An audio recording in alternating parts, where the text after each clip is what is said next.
Hello guys, good afternoon. Welcome to KDH Vlog. So today's vlog, ang venue natin ay nandito ako sa labas. Lakad-lakad lang dahil sa bahay hindi ako makapag-record ng video kasi yung mga amo ko nandoon. And today is Sunday. Bala ko talagang mag-record ng video para may i-upload ako sa mga sunod na araw. Kaso baka magiging busy ako kasi nga syempre bakasyon na ng alaga ko. So lagi ko siyang kasama. Ngayong Sunday lang talaga ako free na makapag-record ng video, kaya ayan, lumabas ako para makapag-record. Ng pag-uusapan natin ngayon ay ano yung mga kailangan ninyong tandaan kapag kayo ay mag-abroad o pupunta ng ibang bansa. So napaka-importante itong mga sasabihin ko kasi bilang may karanasan din dito sa ibang bansa, ayan, gusto ko ding i-share sa inyo para at least magkaroon nga kayo ng kunting idea para hindi kayo masyadong mag-inspect. Ayan, kasi isa akong na biktima dyan, na isa rin akong nag-inspect na akala ko ganun pero yun pala hindi. So unahin na natin yung nakalagay doon sa kontrata. Lagi yung tatandaan na yung mga nakasulat doon sa kontrata natin na mga duties and responsibilities natin, alam ko na dapat yun yung mahalaga kasi yun yung magiging trabaho natin, pero not all po ay nasusunod yung nakalagay doon sa kontrata natin.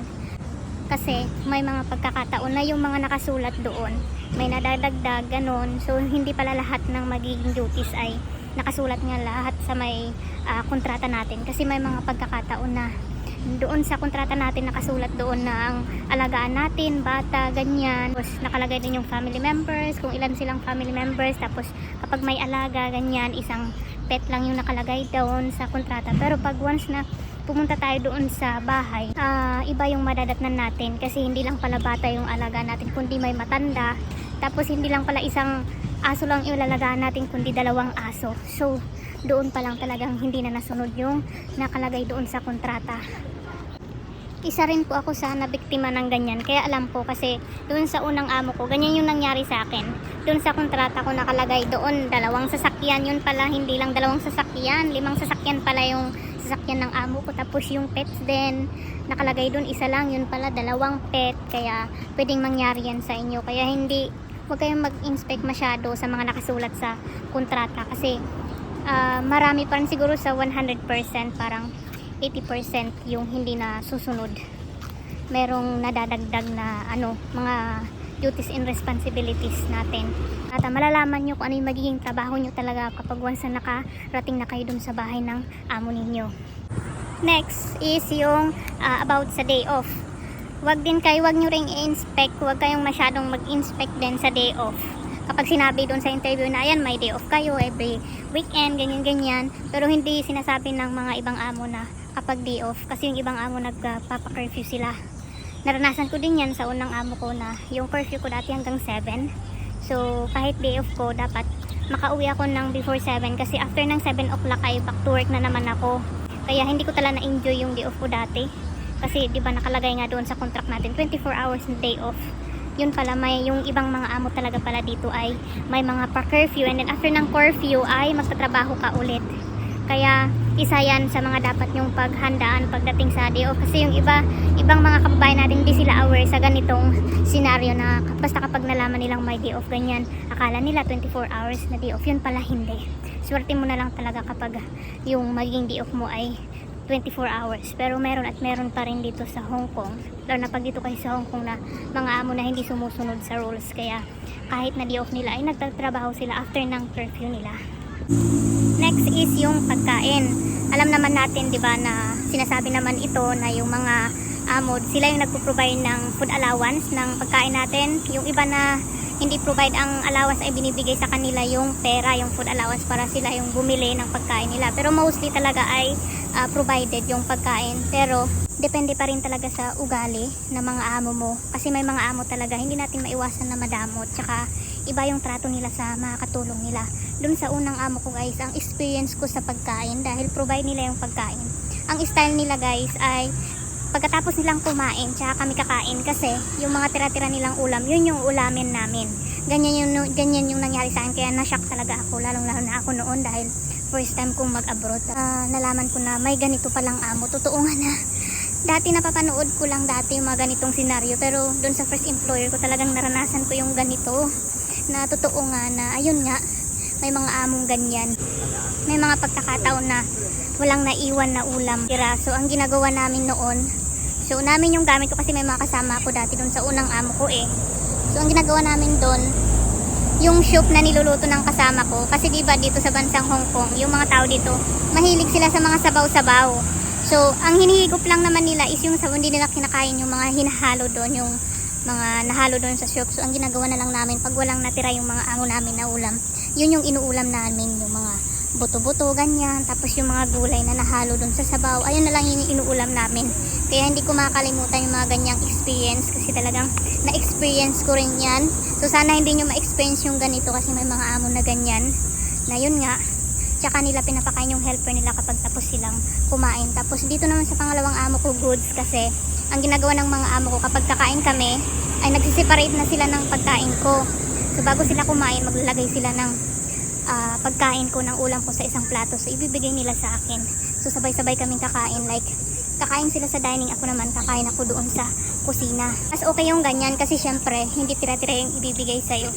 And then yung iba naman nating mga kababayan guys, ang swerte lang ng iba kasi talagang kapag kakain yung mga amo, ano sila, magkakasalo sila sa isang table. Mayroon at meron pa rin mga ganyang amo na yung turing talaga nila sa helper nila is family. Kaya sabay-sabay silang kakain. Ganyan yung may mga amo pa rin na siguro sa 100% ay 2% na ganyan na amo na talagang kahit sabi ng helper na yun sa kusina sila kakain, talagang ini-insist ng amo nila na sabay-sabay sila kakain, ganun. In my case naman dito sa second employer ko, talagang tinanong rin naman ako kung ano yung mas prefer ko, yung kumain kasama sila or kumain doon sa kusina. Pero mas pinili ko na kumain sa kusina kasi mas syempre parang privacy rin nilang mag-asawa yon kasi that time lang after work, so that time lang sila makapag-usap mag-asawa, ganyan. So yun nga, para privacy nila, kaya pinili ko na doon na lang ako sa kusina kumain. So ganyan.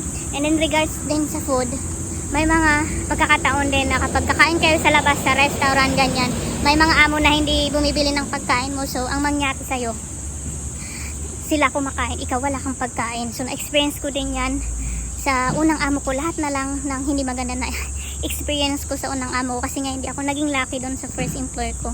Kaya naranasan ko yan. Alam nyo ba yung naramdaman ko nung nangyari yan sa akin? Talagang that time kasi syempre sensitive akong tao noon, tsaka first timer din ako na wala akong karanasan sa abroad.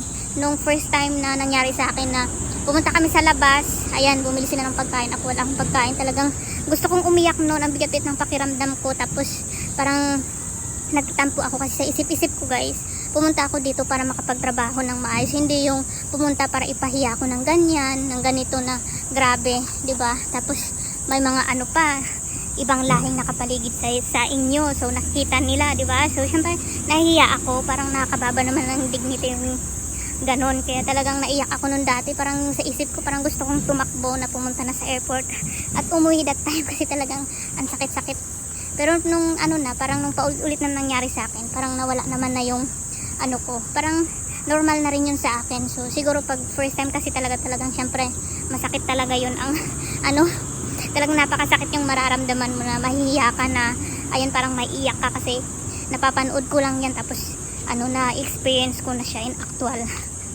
Dito sa pangalawang amo ko, kapag lumalabas kami kumakain, ayan, binibilhan ako ng pagkain, in-orderan ako ng sarili kong pagkain, so which is good kasi nga hindi ako napapahiya pag ganun, hindi tayo mapapahiya pag ganun.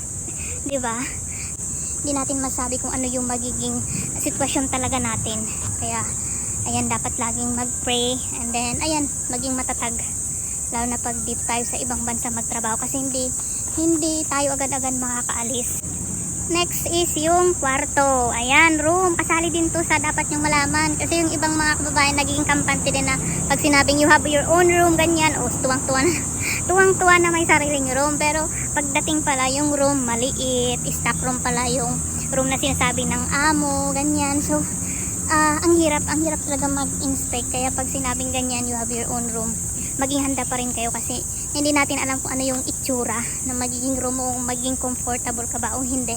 Yung iba naman ay nakipag-share sila sa mga alaga nila, so depende pa rin talaga kung ano yung magiging sitwasyon mo kapag sinabing may own room ka. So lalo na pag kayo nag-apply dito sa Hong Kong, para yung lagi kayong magdasal, ask for guidance para yung mapili ninyong amo ay yung hindi nyo mararanasan yung mga naranasan kong ganito. Kasi mahirap. Next is yung sleeping time tsaka working hours. Ayan din yung isa sa mga kailangan yung paghandaan, kasi hindi, pag once na pumunta kayo dito sa abroad, hindi nyo masasabi kung anong oras kayo makapagpahinga, ganyan, kung ilang oras yung magiging tulog nyo, kasi nakadepende yan sa mga amo ninyo kung maaga silang natutulog or nagpapahinga, ganyan, or pwede kayong maaga magpahinga, ganyan. So nakadepende yan sa mga amo ninyo, kaya kailangan maging ready kayo, kasi hindi lahat ng mga amo ay talagang alam mo yun, nagbibigay ng pahinga, nagbibigay ng tamang oras, nabibigyan ka ng tamang oras na magpahinga. Swerte-swertihan lang talaga kapag nakakuha ka ng amo na nakakaintindi. And lastly, siguro na i-share ko with regards sa ating kontrata about sa communication. Dapat din ninyong paghandaan yung communication ninyo sa loob ng bahay, communication ninyo sa mga amo ninyo, sa mga alaga ninyo, kasi yung mga tao dito kakaiba din yung mga ugali nila. Syempre may mga amo na mabait, may mga amo talagang maldita, diba? Tapos grabe sila makapagsalita ng bad words. Ayan, yung mga ano dyan, malambot ang puso, madaling umiyak, pusong mamon. Ayan, kapag kayo pupunta dito sa abroad, dapat maging pusong bato kayo. Sa totoo lang, kasi dito may mga amo na kunting pagkakamali lang, mumurahin ka na, ganyan, kung ano-anong sinasabing masakit na salita. Kaya isa rin yan sa dapat ninyong paghandaan. Next, after ng about sa kontrata, next naman ay yung dapat yung tandaan na kung ano yung rules ng mga amo nyo, sundin ninyo. Rules is rules nila. May mga kababayan tayo na nag-shortcut. Alam niyo yung lalo na kapag mga first timer, wala pa kayong ibang karanasan, talagang sundin ninyo kung ano yung rules ng mga amo nyo, kasi may mga pagkakataon like yung nangyari doon sa dating helper ng amo ko, na syempre yung amo namin napaka-stricta yan. Pagdating sa paglilinis ng bahay, may kanya-kanyang gamit yan. So merong kunento sa akin na terminate ng amo ko, kasi 'di ba yung amo ko nga ay stricto. So merong shinare sa akin yung katrabaho ko na merong terminate yung amo namin dati, kasi nga yung amo nga namin 'di ba nga ay stricto.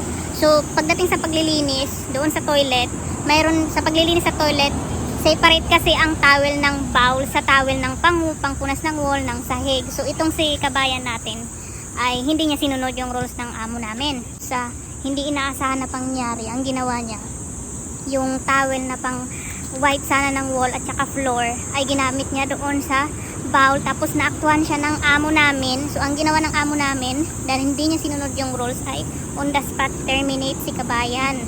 Terminate siya agad-agad. Kaya para hindi mangyari sa inyo yung mga ganyan, akala nyo yun nga, nagiging kampante kayo kasi wala namang nakita, ganyan. Pero hindi natin alam, isang araw, di ba, pagdating na panahon, hindi natin namamalayan yung ginagawa nating mali, meron na palang nakatingin. So baka isa yan na dahilan para ma-terminate pa kayo. Kaya dapat sundin ninyo kung ano yung rules ng mga amo ninyo. Next is be simple. Maging simple kayo, like yung pananamit, yung itsura ninyo. Baka kasi mamaya kapag pagdating nyo pa lang, yung pang-aurahan ninyo parang pang day off, parang ano yun, parang may kakompetensya kayo na di ba, parang fashion ganon. So lalo na pag first time, pagbaguhan pa lang kayo, dapat maging simple kayo. Yung mag-wear kayo ng simple t-shirt, ng pants, ganyan na medyo maluwag na, yung nakapaglinis naman kayo ng maayos, syempre.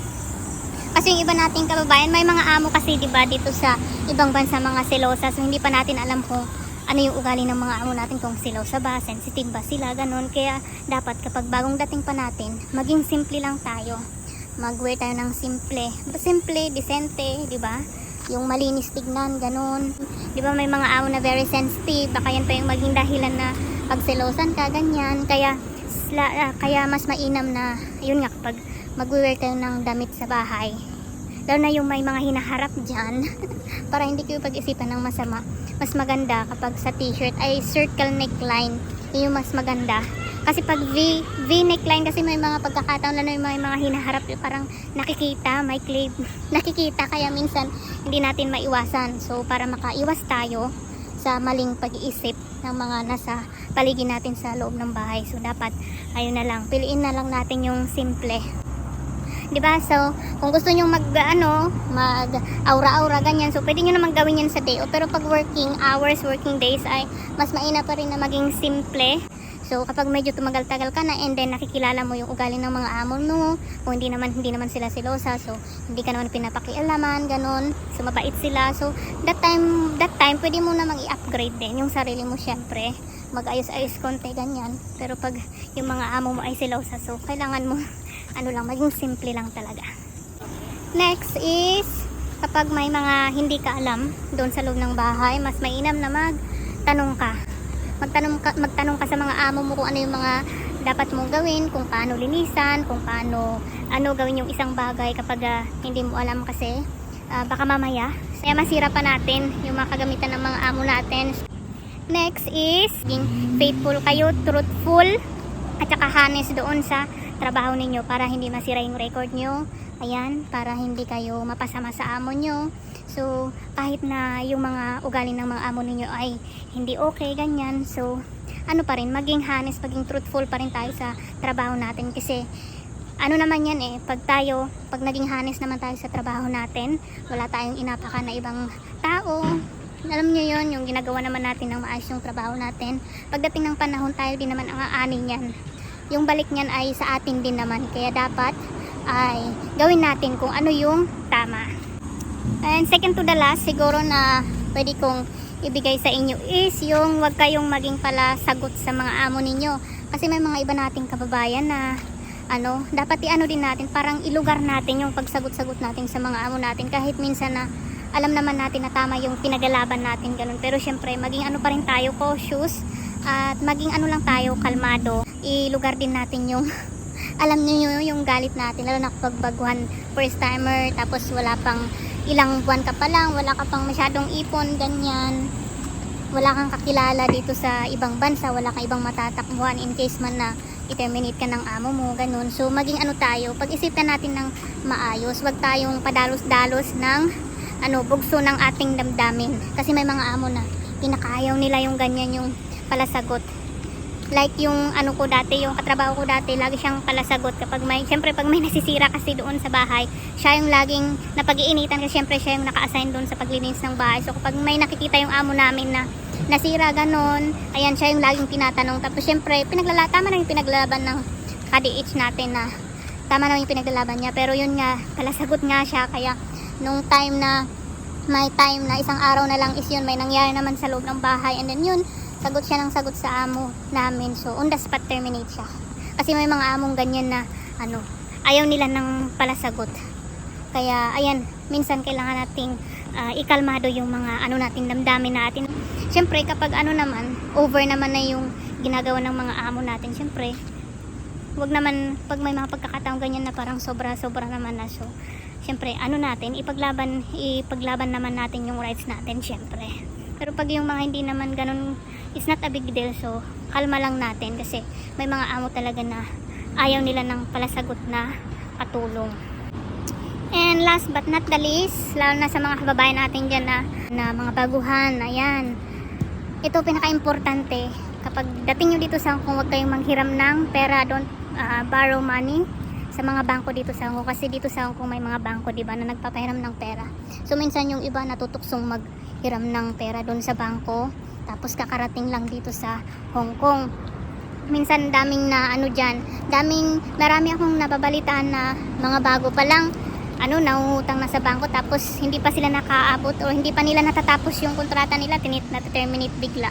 So para hindi kayo magkaroon ng double problem, lalo na pag baguhan pa lang kayo dito, first, second, or wala pa kayo sa kalahating taon, huwag kayong mangutang sa bangko, kasi hindi natin alam yung mga susunod na mangyari. Yung iba kasi naghihiram ng pera sa bangko kasi syempre gusto nilang mabayaran agad yung mga hiniram nilang pera doon sa Pilipinas sa nagamit nilang pag-apply dito. Kaya yun, naghiram sila sa bangko para yun mabayaran agad. Bigla silang na-terminate. Hong Kong, dito sa Hong Kong, kapag once na hindi ka nakabayad every month, may penalty yan. Tapos kukulutin ka ng mga kolektor, tatawagan ka lagi, ayan, susulatan ka para maiwasan yung ganitong pangyayari. Wag ka munang magbabaro ng pera doon sa bangko, kasi mahirap, lalo na kapag baguhan ka lang dito sa Hong Kong. Pwede ka namang maghiram ng pera pag in case of emergency, ganyan, pwede, pero pang short time lang. Wag naman yung hiram ka ng pera pang 2 years na sweldo mo. So mahirap pag emergency na emergency talaga, pwedeng maghiram ano lang, mababang halaga lang, and then pang short time lang na babayaran para in case na pag may nangyari na terminate ka ganun, at least hindi mabigat sa bulsa, di ba? Kasi yun nga, lalo na pag mga baguhan, yung mga baguhan dyan, hindi natin alam kung ano yung mga susunod na mangyari sa mga susunod na buwan. Kaya dapat iwasan muna natin yung mga ganito, yung hiram ng pera, lalo na kapag hindi ka nakakatagal o hindi ka pa matagal sa mga amo mo. So awareness lang sa mga ka-DH natin dyan. So that's it for today's video. Napahaba na, so gabing gabi na, so kailangan ko na rin umuwi. So I hope na meron kayong natutunan sa sharings ko na to. So, kailangan nyo lang tatagan yung sarili nyo, and then ganyan talaga kapag dito sa abroad tayo magtrabaho, kailangan lang ng lakas ng loob. Kung kailangan maging pusong bato, dapat maging pusong bato tayo dito sa abroad talaga, sa totoo lang. Kasi kung pusong mamon tayo, ganun, hindi nyo talaga makakaya, lalo na pag na-experience nyo yung experience ko doon sa unang amo ko. Talagang hindi nyo matatapos yung kontrata nyo kapag kayo, hindi nyo nilabanan yung ninyo, pakiramdam nyo yung weakness ninyo, ganun. So kailangan maging ready kayo, at ayan, lagi kayong magdasal. Next time ulit ako mag-share sa inyo kasi mahaba na talaga tong video ko na ito. So ayan, thank you guys for watching, and I hope nakatulong sa inyo yung sharings ko na to sa mga viewers ko pa po dyan na hindi pa nakapag-subscribe, at gusto nyo pang malaman yung sharings ko regarding sa naging buhay ko dito sa abroad bilang isang DH. Ayan, please subscribe to my YouTube channel para ma-update kayo sa mga sunod kong videos, kasi marami pa po akong gustong i-share sa inyo para at least maging aware kayo, lalong-lalo yung mga kababayan natin dyan na nagbabalak na mag-abroad, or gusto nyong malaman kung ano pa yung mga nangyayari talaga sa buhay namin bilang isang OFW, bilang isang DH dito sa ibang bansa, lalo na dito sa bansang Hong Kong. Ayan, huwag nyong kalimutan na mag-subscribe para at least updated kayo kung ano yung mga susunod ko pang i-share sa inyo. Kapag nagustuhan nyo itong videos ko, at kung sa tingin nyo ay makakatulong din sa iba nating kababayan, please like and share na rin po para mapanood din ng iba nating kababayan, para maging aware din sila at magkaroon ng konting idea din about sa magiging buhay nila pagdating nila dito sa ibang bansa. So ayan, bago ko tapusin yung video na to, syempre alam naman natin minsan kapag pupunta tayo ng ibang bansa, hindi natin maiwasan na minsan may mga pagsubok talaga tayo na mararanasan. Kapag gusto nyo mag-abroad dito sa ibang bansa, talagang dapat 100% ay ready kayo, and then kung ano man yung madatnan nyo dito, dapat kaya nyo siyang lampasan, kasi alam ko naman, naniniwala ako na hindi naman mangyayari sa atin yan kung hindi natin kakayanin, and then lahat ng nangyari sa atin ay may rason kung bakit natin na-experience yung ganyang bagay. Kaya dapat maging positive na lang tayo, and then kapag may mga pagsubok tayong naranasan ganyan, lagi tayong magdasal, ayan, and then gawin lang natin ng tama yung trabaho natin, and then pagdating ng panahon, dahil alam ng Diyos na ginagawa natin yung tama, so pagdating ng panahon ay maganda. Ang balik naman yan pagdating ng panahon ay sayo. Kaya dapat maging maging honest tayo, maging faithful, at saka maging truthful.